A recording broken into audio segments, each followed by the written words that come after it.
Welcome to the channel, guys. Today we'll be going over some Resident Evil 4 Remake features that you may have missed and how I think they can play a role in scenarios we haven't seen yet. Now with the gameplay demo and trailer out and about, let's use them to pick apart the features presented. Alright, so the first thing I want to talk about is the faster combat. There's going to be a lot more intense encounters. You can see enemies can full on sprint and run at you. They seem to be swarming Leon and they can even punch you. Usually in the first game, if enemies don't have a weapon, they usually just try to grab and choke Leon, but now they'll full on punch you like they're Mike Tyson. This is going to make combat flow a lot more smoothly. Since Resident Evil 4 is a lot more older, the combat felt more static. You would have to run to a fence and then press X to jump, but I feel like now you can see Leon running and just jumping over things more naturally. You can even see him jumping off of buildings a lot more easily as well. I strongly feel like the combat is going to be a lot more intense, with a lot more thinking and strategizing around the faster and more brutal enemies. Another thing I've noticed is the bigger areas slash more explorable interiors. It has been speculated that Chief Mendez's house is going to be fully explorable as a chapter of its own, and I fully believe this because in the beginning of the demo, you can fully see Leon entering the first house, but this first house now has a basement, and the basement is fully explorable. And the second floor also seems to have its own little sneak section as well. I do believe Capcom's gonna make the most out of this upgrade and make some interiors extremely larger and a lot more explorable. So this is why I think Chief Mendez's house is going to be a lot more bigger, because he is the village chief, and he possibly could play a stalker role throughout his house, maybe even a stealth section. Also, we have to talk about the knife durability. The knife system seems to be way more advanced than the last one. You can now fully parry enemies, and the knife has durability. I don't know how I personally feel about the durability. What do you guys think? Comment down below. But honestly, I kind of like it. It keeps you on your toes a little bit more. You're not just using a knife to bail you out of situations. You have to really think and strategize on how and when to use the knife. But that's just me personally. And now we apparently have a crafting system as well. I personally think this means less ammo will actually be lying around, and you have to use your smarts and craft up ammo. The big crafting system was more so kind of introduced in Resident Evil 7 and 8. So I think the RE4 remake is just following suit. I've never really been a fan of the crafting system, but I like it because it's more about strategizing and it's real survival horror stuff. There's also a new weapon too. It's called the bolt thrower, and its description is a quiet projectile weapon that is great for immobilizing enemies. Bolts can be retrieved and reused. I've seen a weapon like this in Dead Space. I think it was called the javelin gun, and I think it's basically the same thing. And plus, it can be equipped with attachable mines, like proximity explosives. I wonder what other weapons they have in this game. I wouldn't be surprised if there's more new additions to this game as well, and the bolt thrower is just being one of them. It's still upgrade and tune up weapons at the original merchant shop too. So I'm glad that hasn't really been changed, because honestly it would suck to have to try to wander around and get weapons parts and try to keep up with crafting items. Also, the darker tone slash environments are going to be insane. I feel like the castle will be drastically changed compared to the predecessor. I even strongly believe some parts might be scrapped entirely. The castle, even in some of the early gameplay demos, look extremely darker. I feel like Leon's gonna have to utilize his flashlight to get through the scary environments within the castle. With some of the dark sections, I strongly believe some parts might be scrapped entirely. From the double Gigante fight to the Novistadors, a lot of it might be scrapped. Although I don't like Salvador's look. He kind of reminds me of an old George Washington, but hey, I'm not complaining too much. I just hope this castle is as memorable as the old one, and I low-key do hope the statue's still around.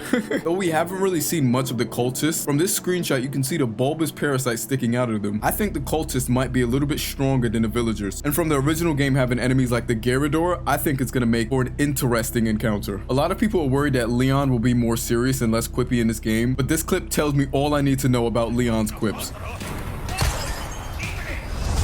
Bill me for the repairs later. He's still gonna be cracking jokes, and I've heard that his bingo line is still in the game. Where's everyone going?